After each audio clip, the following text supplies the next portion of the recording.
नमस्कार, आप देखना शुरू कर चुके हैं अनोखी आवाज और मैं हूं आपके साथ पूर्वी राय। मुख्यमंत्री डॉक्टर मोहन यादव आज राजधानी भोपाल के बोट क्लब पर आयोजित हर घर तिरंगा अभियान अंतर्गत तिरंगा यात्रा कार्यक्रम में सम्मिलित हुए। यहां विभिन्न नावों पर तिरंगे फहराए गए और सारा वातावरण देशभक्ति के भाव से सराबोर हो गया। साथ ही मुख्यमंत्री ने गीत भी गाया, जिससे माहौल और भी खुशनुमा हो गया। भोपाल के बोट क्लब पर जब आज तिरंगा फहराया गया तो उस समय देशभक्ति के स्वरों से गुंजायमान मध्य प्रदेश की धरती तिरंगामय हो गई। इस अवसर पर सीएम डॉक्टर मोहन यादव ने ये देश है वीर जवानों का गीत भी गाया और सारा माहौल देशभक्ति के रंग में रंग गया। मुख्यमंत्री ने कहा कि भोपाल के बोट क्लब में आज की तिरंगा यात्रा ने पूरे माहौल को देशभक्ति से सराबोर कर दिया। नावों पर लहराते तिरंगे और उत्साह व उमंग से भरे लोगों ने इस अद्भुत नजारे को अविस्मरणीय बना दिया। इसी के साथ उन्होंने कहा कि हम ये योजना भी बना रहे हैं कि बड़े तालाब पर एक बार बड़ा तिरंगा लगाएं जो दूर से नजर आए और इससे सभी को देशभक्ति की प्रेरणा देगा। इसके बाद सीएम डॉक्टर मोहन यादव और निर्मला सीतारमण ने भारतीय विज्ञान शिक्षा एवं अनुसंधान संस्थान परिसर भोपाल के 11वें दीक्षांत समारोह का शुभारंभ किया। इस अवसर पर उन्होंने नवीन शैक्षणिक भवन और व्याख्यान कक्ष का शिलान्यास भी किया। मुख्यमंत्री एवं केंद्रीय वित्त मंत्री ने IISER के 11वें दीक्षांत समारोह के प्रतिभावान छात्र छात्राओं को डिग्री, प्रशस्ति पत्र व मेडल प्रदान कर उन्हें उज्जवल भविष्य के लिए बधाई एवं शुभकामनाएं दी। इस अवसर पर सीएम डॉक्टर मोहन यादव ने कहा कि भारत अपनी ज्ञान परंपरा का अनुसरण करते हुए विश्व गुरु बनने के मार्ग पर अग्रसर है। भारत की ज्ञान परंपरा सर्वे भवन्तु सुखिनः का मार्ग प्रशस्त करती है। इसी ज्ञान परंपरा का अनुसरण करते हुए भारत विश्व गुरु बनने के मार्ग पर बढ़ रहा है। मध्य प्रदेश में राज्य सरकार द्वारा संचालित कई विश्वविद्यालय एवं उच्च शिक्षण संस्थान स्थापित हैं, जिनकी देश और दुनिया में अपनी विशेष पहचान है। संपूर्ण विश्व तेजी से ज्ञान आधारित अर्थव्यवस्था में परिवर्तित हो रहा है।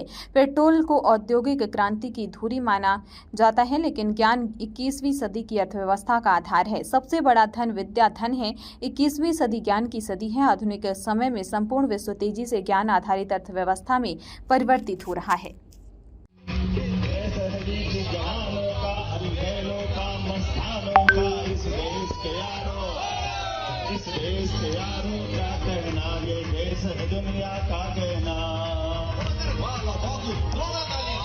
प्रदेशवासियों को, भोपाल वासियों को, मेरे साथ यशस्वी खजुराहो सांसद माननीय विष्णुदत्त शर्मा जी, हमारे सभी वरिष्ठ नेताओं के साथ हमने आज ये तिरंगा यात्रा, एक तरह से नावों के ऊपर तिरंगे की जो एक बोट क्लब में कार्यक्रम किया है। उत्साह, उमंग और जोश से जो सराबोर पूरा माहौल लेक के अंदर दिख रहा है। माननीय अध्यक्ष जी ने सुझाव दिया है, हम विचार करके जरूर करेंगे कि एक तिरंगा लगाएं, पूरे देश में दिखाई दे बड़ा तिरंगा। लेक भोज तालाब में ये तिरंगा हम सबको प्रेरणा देगा, लेकिन तिरंगे के आनंद से हम सब वाकई अभिभूत है। बहुत अच्छा कार्यक्रम, सुंदर कार्यक्रम। साथियों, विज्ञान संस्थान का और अनुसंधान संस्थान का महत्व भारत के परिप्रेक्ष्य में तो कई गुना ज्यादा है। हम सब जानते हैं कि धन में धन विद्या धन, ये सर्व धन प्रधानम, अर्थात सबसे बड़ा धन हमारे अपने 10 धन लक्षणों में माना गया है, लेकिन उसमें सबसे बड़ा धन विद्या धन के नाते से माना गया है। और उसमें भी खास करके आज के इस संस्थान में जो बात अनुसंधान के साथ विज्ञान की जोड़ी गई और उसी का महत्व भी काल के प्रवाह में भारत ने जब जब अपने इस मुकाम को हासिल किया तो भारत बहुत आगे बढ़ा है। इसलिए हजारों साल से जब कभी किसी भी आक्रांता ने भारत पे आकर के आक्रमण करना चाहा, भारत को नष्ट भ्रष्ट करने की कल्पना की, तो उनने सबसे पहले हमारे शैक्षणिक संस्थानों में आग लगाने का काम किया।